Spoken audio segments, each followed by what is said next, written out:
How's it guys? Welcome back. This is video number 2, Oceanscape. Thank you so much for joining me. My name is Marty. I'm a painter and muralist and the founder of Art Club. This is Art Club Online. In these videos I give you a short introduction to a particular style of painting. At the moment we're painting landscapes and then kind of base that in some solid grounding of art history, and then we move on to a painting chapter where you can paint along at half speed, or you can listen to my voice talk you through the process of what I'm doing and just watch at full speed, depending on how fast you can paint. Today I am painting an oceanscape. Is rocks and a bit of a mountain and some ocean and some good impasto mark making in the splashes. I've actually got it here, so I might as well show you. One time's painting. So obviously, as with the last video, I will have the original painting queued up in the bottom right so that you can follow along. So a little shout out to the Impressionists, our boy Cézanne and Monet. Here are dudes. You can see the bookmarks in the top. That's where I bookmarked the little things that I wanted to reference. But I loved this piece. It kind of glances over a lot of the information art historically. First of all, it references what I see as quite a direct reference of Monet's painting, which name is Impression Sunrise. So the history of Impressionism has yet to come to an end. Not only the triumphant success of recent retrospectives, 960,000 people saw the 1996 Monet exhibition in Chicago, indicates the continuing currency of the style which, like all great art, resists the tooth of time. More importantly, Impressionism has continued to influence the development of 20th century painting down to the present day. I think that really captures what it is that we when we paint landscape, there is this kind of impressionist moment that happens. We're taking something, even if it is from a reference picture like this one, we're capturing a particular essence, a particular mood of the sky, a moment of time, and this is what they were doing with paint in that time, and really capturing an atmosphere. And I think this is something I spoke about in the first video quite extensively, and will continue to speak about in this one, in that the atmosphere of this really does bring about a dreamlike feel, and in so being, it's kind of the mistiness of the mountains in the distance, that atmospheric perspective when we think about things that are further and further away, like the way we see purple mountains in the distance, and then these kind of like very vibrant splashes of warm light on the rocks in the foreground, these animated white splashes of water in the foreground, which I painted quite impasto-ish, and then got a little carried away with the blurring. I might have overdone it, but let's see. I just wanted to pull up these two references before we hop into the painting stage.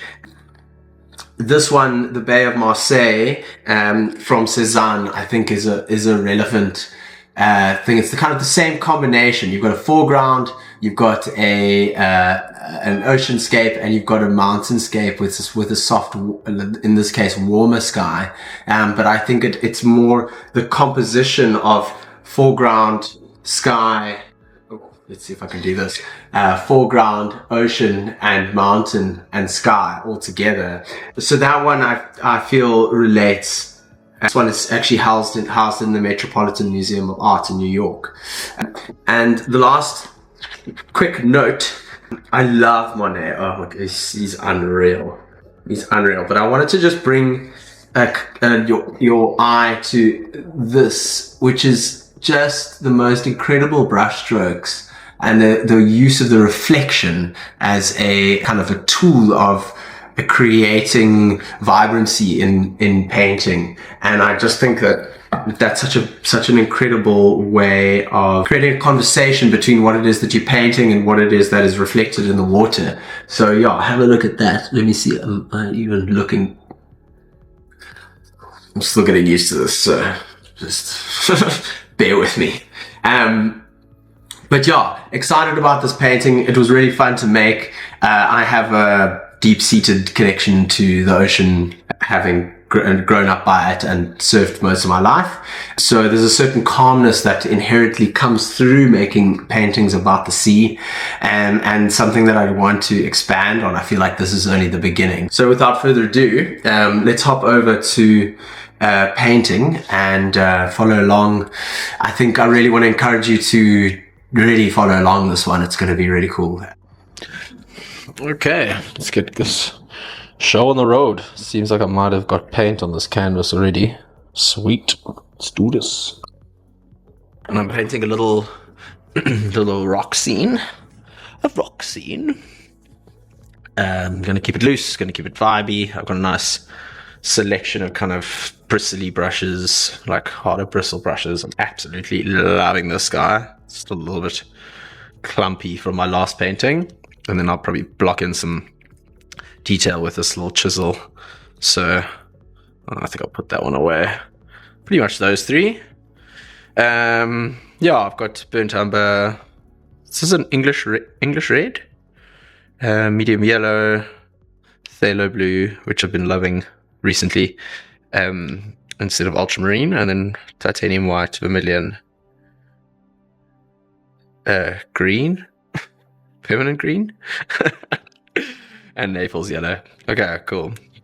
So I'm not gonna muck about. So I tell you what, I'm gonna go in kind of bold with the with a vibrant brush stroke, let's say. And I'm just gonna smash these little rocks in.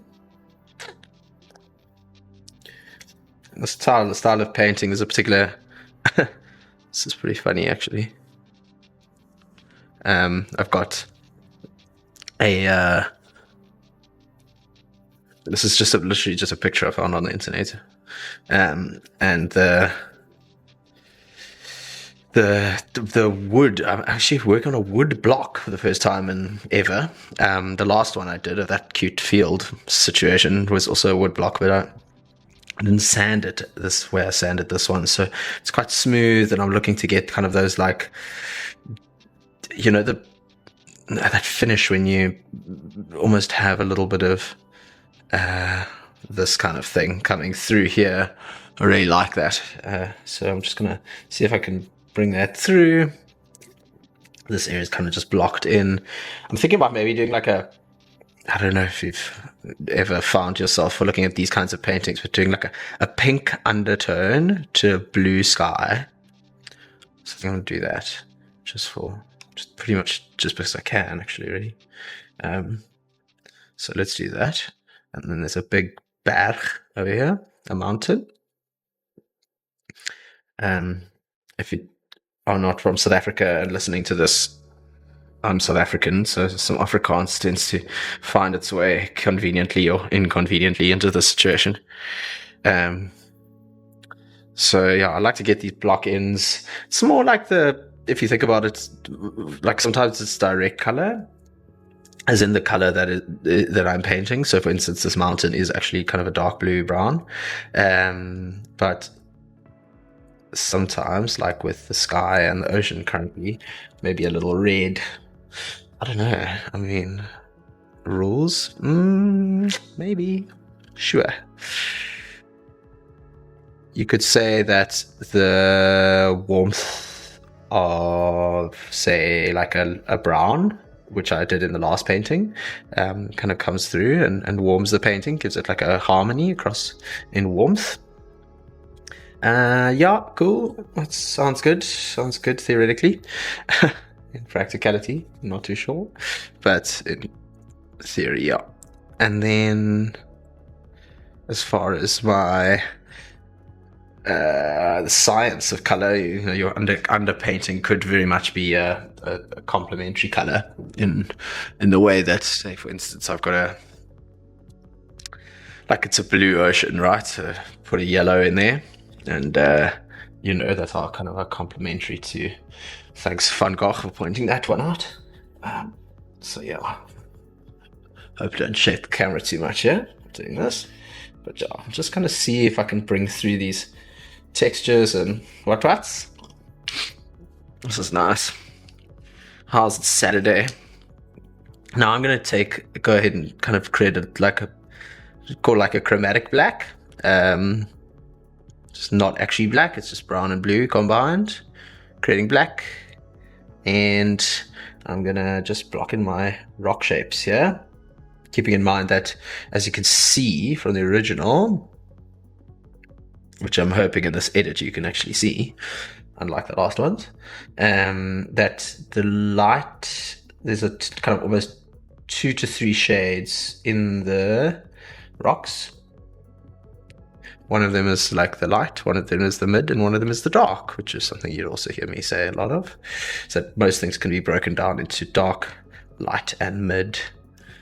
What am I doing? Using the wrong brush. I had to bring this guy, keep this guy at the forefront of the kind of, just the way the bristles of this kind of, these stronger synthetic bristles, the way they meet the board, it just has this like really interesting, the way it toes the paint around and like leaves these marks, and I don't know, it just makes me more excited than seeing like very smooth brushwork. So yeah, let's get those in.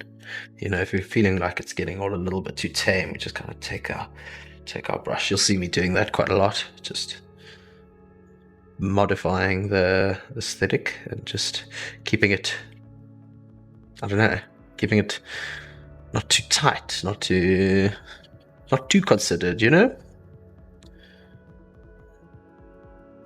I mean, it's like Saturday morning. Let's not be too serious about all of this.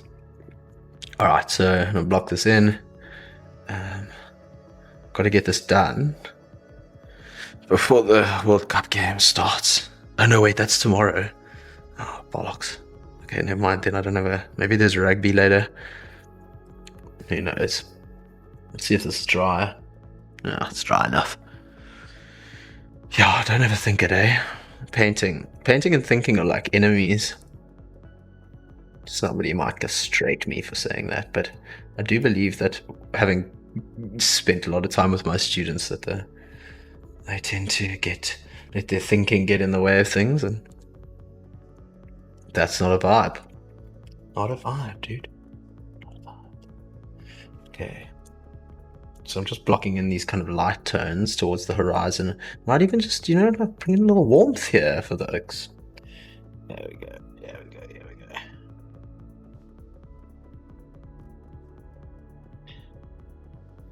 And once again, I'm not being too. Just love smashing stuff in, you know. You know, when you, I don't know if you've ever done any blurring in painting, but then you grab this big brush and then you just kind of come across it, boom, boom, boom, boom. It's just like, by all of the detail, just sewed on. Okay, so now I'm gonna come in with my blues to make sure that my blues are transitioning from my whites.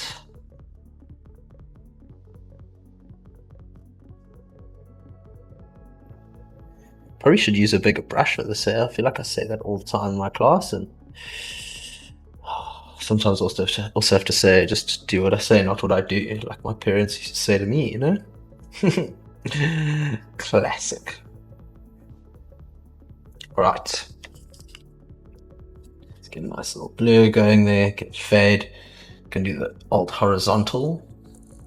I mean, vertical and horizontal. Creates a little bit of a. There we go. It's nice.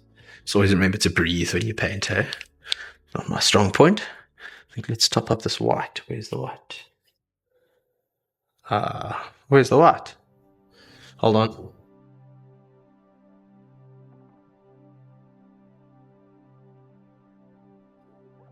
Okay, white is topped up. Beautiful.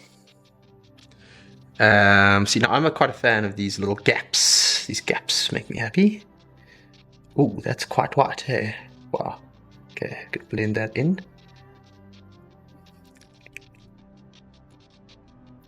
Just kind of amalgamate that to the rest of the aesthetic. Okay, now I'm going to come in, now keeping in mind there's a little bit more yellow in this horizon. The ocean is slightly warmer than the sky and gets slightly darker the closer it gets to us and to the rocks. Now there's obviously like little, it's going to get very finicky if you get too involved in the brush strokes of the actual like the ripples in the water, so I'm gonna just stave off that, I reckon. The intention with this painting is not to get too finicky, aka, oh, sorry about that, aka as little finicky as possible. And I'm just gonna block this in, because this is gonna get another layer as I start to kind of cultivate a bit of depth in the some foam, whitewater, some crashing waves. Very much looks like a little bit like Dungeons with a big wave. Surfing happens here. Okay, Tom. Yeah, so let's create that. I'm just going to come in. Sound more confident the better, just when it comes to blocking in anything really with painting. It's better to try to do more, to kind of come in more confidently and then repair, let's say, or rework or finesse, depending on how you want to say it. Then come in all coy, and then you have to consistently try to manufacture some sort of depth in your work. But yeah, I find that depth really does come from confidence. You can always paint over it, so that's cool. Nice to know. Alright. Boom, boom, boom, boom, boom. Keeping in mind I'm painting quite quickly, so like you don't have to paint this quickly. You feel free to slow it down. Let's bring a little bit of this English red. Oof, look at that. Yum.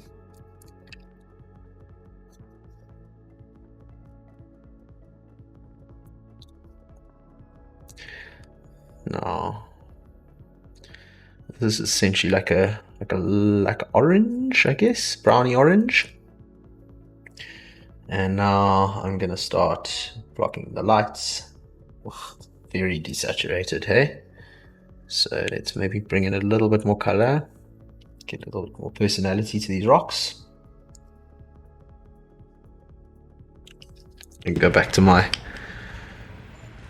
old trusted loose brush here. Dirty old trusted loose brush.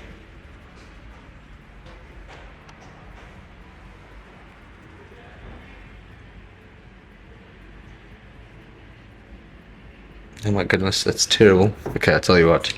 Time to hit the refresh button. Let's get the scraper out. Just give it a little once over here on the palette.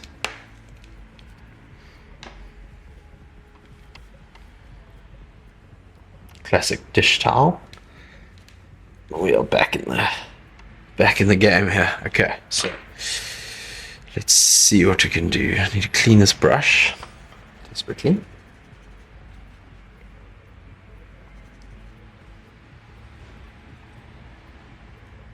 Now you'll notice I'm not using my palette knife a lot. When I mix on bigger canvases and I mix large quantities of color, I'll use my palette knife quite substantially, pretty consistently throughout. Try to mix paint before I paint. But when I'm using tiny amounts of color like this for a small study, don't really worry about it, eh? Everybody's got their thing. Some people are religious about their palette mixing, and kind of consider it, half the work itself, but just not precious, which is pretty much exactly what this whole endeavor is about. Don't be too precious. Oh, that's a nice. Let's get it a little bit warmer. You see how I'm going? Like, I'll mix 3 times. I'll mix once and paint 3 times. That's the general approach. Mix once on the palette and paint 3 strokes.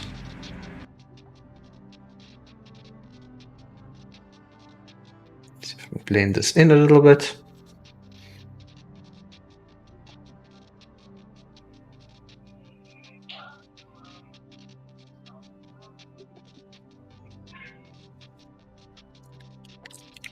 So I got some rocks. Happy days. Now get a little bit into some detail here. Again, I'm going to mix light down to dark. So let's see if we can mix somewhere in between here, and slowly but surely going to block in lights.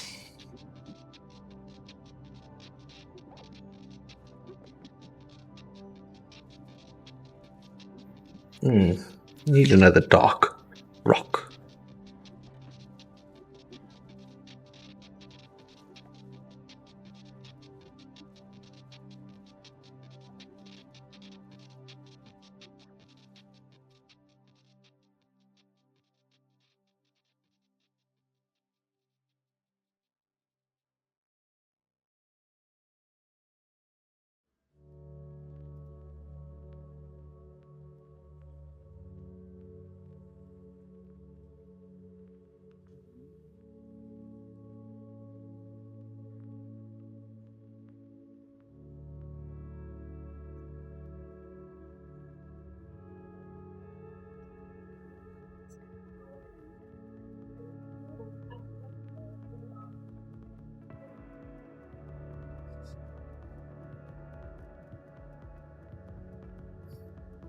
Now I'm going to start creating a little bit more shape here so that there's a little bit more visual information to go off.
Mix some darks here.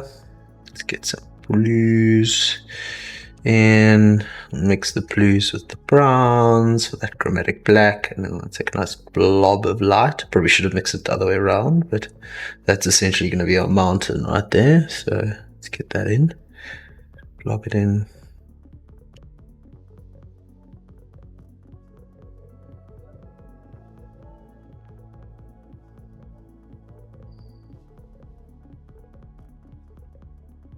Okay, that like that. I'm just going to take these nice strokes. See how that dark,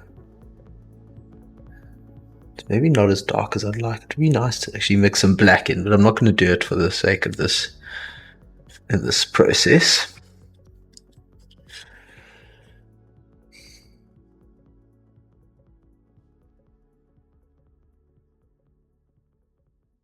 There we go. Now we've got some character coming through. Beautiful.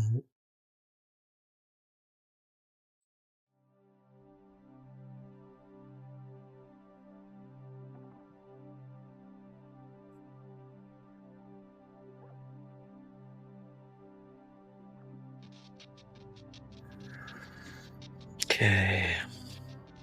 Some lights as the sun hits here.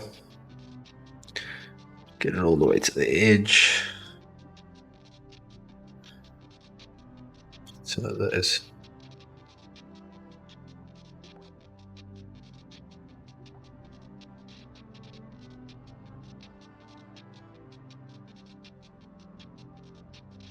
I'm going to come in as promised with a second layer for the ocean.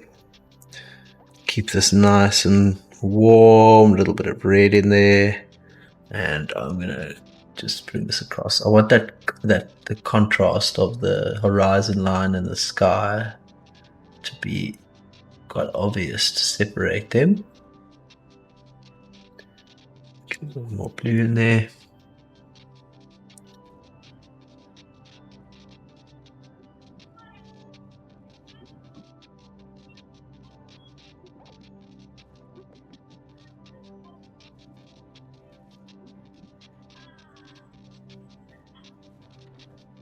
Let's get those nice blues in.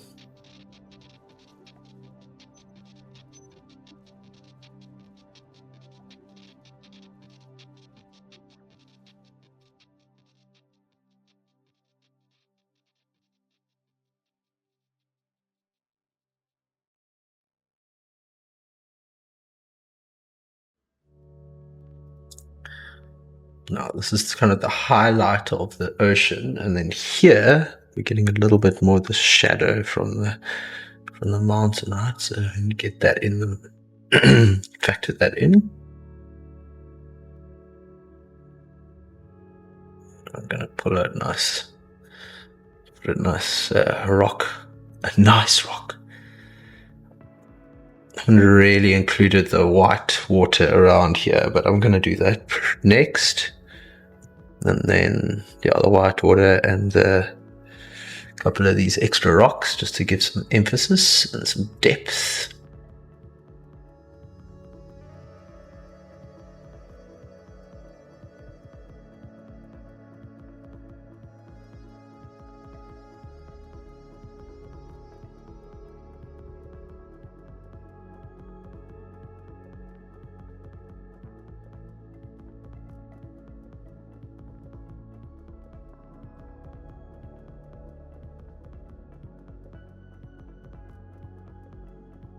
Like some finger painting.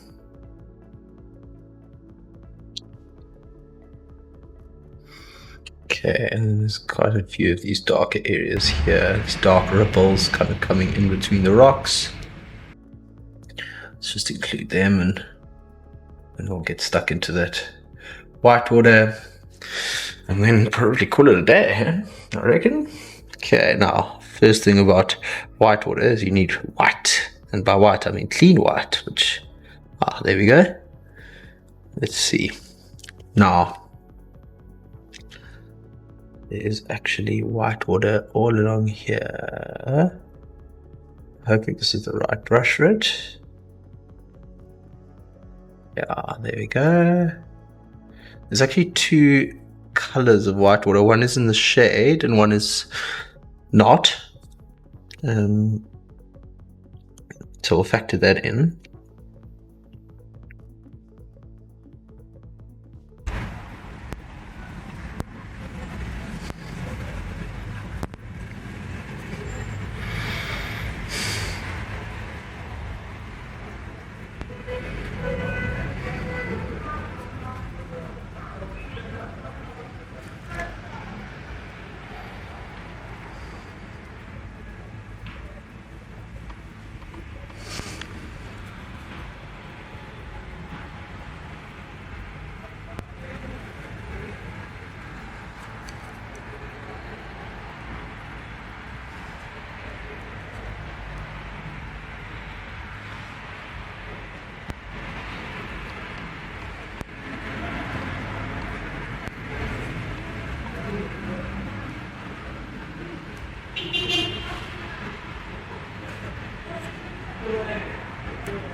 And then last thing, I'm just gonna come in and give a couple details to these rocks because they're not really looking like rocks currently.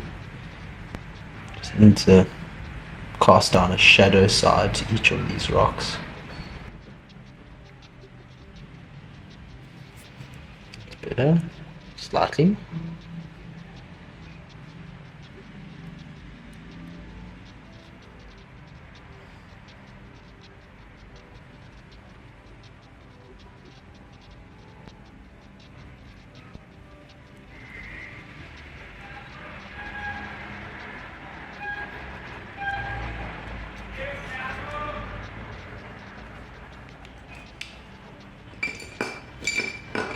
Maybe a detail brush. Okay, I'll just use this one. Alright, so that is about that. A couple little details on these rocks. Oh, I just get so bloody into it. And then that'll be about that. So I hope you've enjoyed coming on a little ocean landscape adventure here. It's quite cute, eh? It's quite cute, I'm not gonna lie. Cute scene, paint it small, big, whatever, put it up in your house. Happy days, that's what it's all about, enjoying the painting process. I think I'm gonna, oh, it's so hard to stop.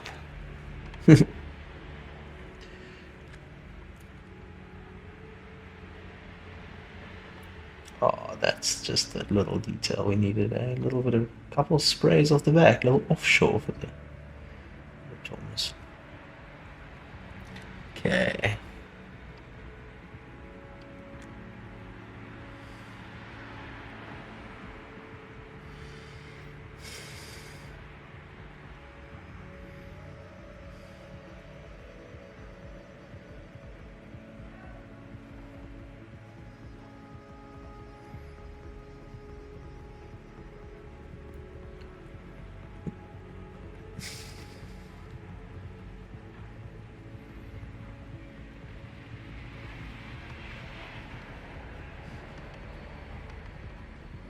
I think this might be like a purple on the back side of the sprays, yeah. I don't think that yellow is doing so well.